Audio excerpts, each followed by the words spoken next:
Hai semuanya, kembali lagi di channel Portal Edukasi. Pada kesempatan kali ini, kita akan membahas rangkuman materi PKN kelas 12 bab 4, yaitu tentang dinamika persatuan dan kesatuan bangsa dalam konteks Negara Kesatuan Republik Indonesia.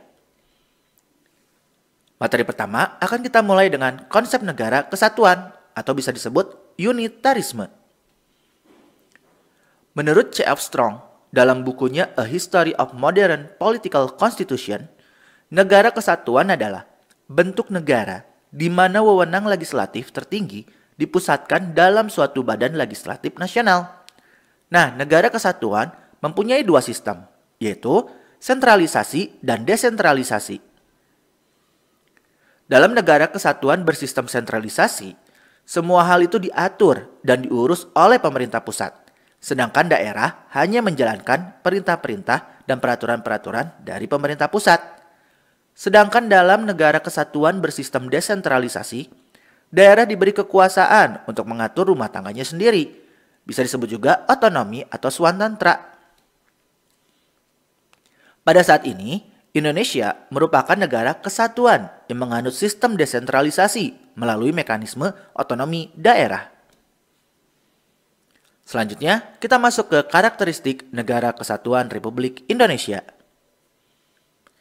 UUD NRI tahun 1945 secara nyata mengandung semangat agar Indonesia ini bersatu, baik yang tercantum dalam pembukaan maupun dalam pasal-pasal yang langsung menyebutkan tentang Negara Kesatuan Republik Indonesia yang terdapat dalam 5 pasal, yaitu Pasal 1 ayat 1, Pasal 18 ayat 1, Pasal 18B ayat 2, Pasal 25A, dan Pasal 37 ayat 5. Prinsip kesatuan dalam Negara Kesatuan Republik Indonesia dipertegas dalam alinea keempat pembukaan UUD NRI tahun 1945 yang isinya dalam upaya membentuk suatu pemerintahan negara Indonesia yang melindungi segenap bangsa Indonesia dan seluruh tumpah darah Indonesia. Karakteristik Negara Kesatuan Indonesia juga dapat dipandang dari segi kewilayahan. Nah, pasal 25A UUD NRI tahun 1945 menentukan bahwa Negara Kesatuan Republik Indonesia adalah sebuah negara kepulauan yang berciri Nusantara dengan wilayah yang batas-batas dan hak-haknya ditetapkan oleh undang-undang. Kesatuan wilayah tersebut juga mencakup kesatuan politik, kesatuan hukum, kesatuan sosial budaya, kesatuan ekonomi, serta kesatuan pertahanan dan keamanan. Selanjutnya, kita masuk ke persatuan dan kesatuan bangsa pada masa revolusi kemerdekaan, yaitu 18 Agustus 1945 sampai dengan 27 Desember 1949. Pada periode ini, bentuk NRI adalah kesatuan, dengan bentuk pemerintahan adalah republik, yang mana presiden berkedudukan sebagai kepala pemerintahan sekaligus sebagai kepala negara. Sistem pemerintahan yang dipakai adalah sistem pemerintahan presidensial. Nah, dalam periode ini yang dipakai sebagai pegangan adalah UUD 1945. Walaupun UUD 1945 telah berlaku, namun yang baru dapat dibentuk hanyalah presiden, wakil presiden, serta para menteri dan gubernur. Adapun departemen yang dibentuk untuk pertama kalinya di Indonesia terdiri atas 12 departemen. Provinsi yang baru dibentuk terdiri atas 8 wilayah, yaitu Jawa Barat, Jawa Tengah, Jawa Timur, Sumatera, Borneo, Sulawesi, Maluku, dan Sunda Kecil. Nah, 8 provinsi ini harus dihafalkan ya, biasanya sering juga keluar di ujian. Kondisi tersebut didasarkan pada aturan peralihan Undang-Undang Dasar 1945 yang menyatakan bahwa untuk pertama kalinya presiden dan wakil presiden dipilih oleh PPKI. Untuk mengatasi hal tersebut, UUD 1945 melalui ketentuan dalam pasal 4 aturan peralihan menyatakan sebelum Majelis Permusyawaratan Rakyat, Dewan Perwakilan Rakyat, dan Dewan Pertimbangan Agung dibentuk, menurut Undang-Undang Dasar ini, segala kekuasaannya dijalankan oleh Presiden dengan bantuan sebuah komite nasional. PPKI dalam UUD 1945 mencantumkan 2 ayat aturan tambahan yang menegaskan bahwa dalam 6 bulan sesudah berakhirnya peperangan Asia Timur Raya, Presiden Indonesia mengatur dan menyelenggarakan segala hal yang ditetapkan dalam Undang-Undang Dasar ini. Serta, dalam 6 bulan setelah Majelis Permusyawaratan Rakyat dibentuk, majelis itu bersidang untuk menetapkan Undang-Undang Dasar. Untuk melawan propaganda Belanda, maka pemerintah RI mengeluarkan 3 buah maklumat, yaitu Maklumat Wakil Presiden nomor X tanggal 16 Oktober 1945 yang menghentikan kekuasaan luar biasa dari Presiden sebelum masa waktunya berakhir. Maklumat Pemerintah tanggal 3 November 1945 tentang pembentukan partai politik yang sebanyak-banyaknya oleh rakyat. Serta Maklumat Pemerintah tanggal 14 November 1945 yang intinya mengubah sistem pemerintahan presidensial menjadi sistem pemerintahan parlementer. Kita perhatikan kembali lagi nih maklumat tanggal 14 November 1945. Di sana tertera jelas bahwa Indonesia menjadi sistem pemerintahan parlementer. Secara konseptual, perubahan ini diharapkan akan mampu mengakomodasi semua kekuatan yang ada dalam negeri ini. Akan tetapi, pada kenyataannya sistem ini justru membawa bangsa Indonesia ke dalam keadaan yang tidak stabil. Sistem pemerintahan parlementer tidak berjalan lama. Sistem tersebut berlaku mulai tanggal 14 November 1945 dan berakhir pada tanggal 27 Desember 1949. Dalam rentang waktu itu terjadi beberapa kali pergantian kabinet. Kabinet yang pertama dipimpin oleh Sultan Syahrir yang dilanjutkan dengan Kabinet Syahrir II dan III. Sewaktu bubarnya Kabinet Syahrir III sebagai akibat meruncingnya pertikaian antara Indonesia Belanda, pemerintah membentuk Kabinet Presidensial kembali, yaitu 27 Juni 1947 sampai 3 Juli 1947. Namun, atas desakan dari beberapa partai politik, Presiden Soekarno kembali membentuk Kabinet Parlementer sebagai berikut, yaitu Kabinet Amir Syarifuddin I, Kabinet Amir Syarifuddin II, Kabinet Hatta pertama, Kabinet Darurat, dan Kabinet Hatta kedua. Periode ini juga ditandai dengan munculnya gerakan-gerakan separatis dengan tujuan mendirikan negara baru yang memisahkan diri dari NKRI seperti pemberontakan Partai Komunis Indonesia atau PKI di Madiun tahun 1948 serta gerakan DI dan TEII di daerah Jawa Barat. Selanjutnya kita masuk ke Persatuan dan Kesatuan Bangsa pada masa Republik Indonesia Serikat, yaitu 27 Desember 1949 sampai dengan 17 Agustus 1950. Federalisme pernah diterapkan di Indonesia pada rentang 27 Desember 1949 sampai dengan 17 Agustus 1950. Pada masa ini, yang dijadikan sebagai pegangan adalah Konstitusi Republik Indonesia Serikat tahun 1949. Berdasarkan konstitusi tersebut, bentuk negara kita adalah serikat atau federasi dengan 15 negara bagian. Sistem pemerintahan yang dianut pada periode ini adalah sistem parlementer kabinet semu atau disebut kuasi parlementer dengan karakteristiknya sebagai berikut. Pengangkatan Perdana Menteri dilakukan oleh Presiden, bukan oleh parlemen sebagaimana lazimnya. Kekuasaan Perdana Menteri masih dicampur tangani oleh Presiden. Pembentukan kabinet dilakukan oleh Presiden, bukan oleh parlemen. Pertanggungjawaban kabinet adalah kepada Dewan Perwakilan Rakyat, namun harus melalui keputusan pemerintah. Parlemen tidak mempunyai hubungan erat dengan pemerintah, sehingga DPR tidak punya pengaruh besar terhadap pemerintah. DPR tidak dapat menggunakan mosi tidak percaya kepada kabinet. Presiden RI mempunyai kedudukan rangkap, yaitu sebagai kepala negara dan kepala pemerintahan. Muncul berbagai reaksi dari berbagai kalangan bangsa Indonesia, menuntut pembubaran negara RIS dan kembali kepada kesatuan NRI. Maka, pada 8 Maret 1950, pemerintah federal mengeluarkan Undang-Undang Darurat Nomor 11 Tahun 1950 yang isinya mengatur tata cara perubahan susunan kenegaraan negara RIS. Pada tanggal 19 Mei 1950, dicapai kesepakatan yang dituangkan dalam Piagam Perjanjian. Disebutkan pula dalam perjanjian tersebut bahwa Negara Kesatuan Republik Indonesia menggunakan Undang-Undang Dasar baru yang merupakan gabungan dua konstitusi yang berlaku, yaitu Konstitusi RIS dan juga Undang-Undang Dasar 1945 yang menghasilkan UUDS 1950. Sejak saat itulah, pemerintah menjalankan pemerintahan dengan menggunakan UUDS 1950. Pada masa Republik Indonesia Serikat, terdapat gerakan-gerakan separatis yang terjadi di beberapa wilayah Indonesia.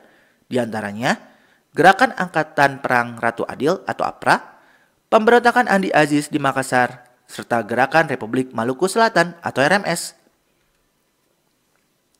Selanjutnya, kita masuk ke Persatuan dan Kesatuan Bangsa pada masa demokrasi liberal, yaitu pada tanggal 17 Agustus 1950 sampai dengan 5 Juli 1959. Pada periode ini, Indonesia menggunakan UUDS 1950 yang berlaku mulai tanggal 17 Agustus 1950.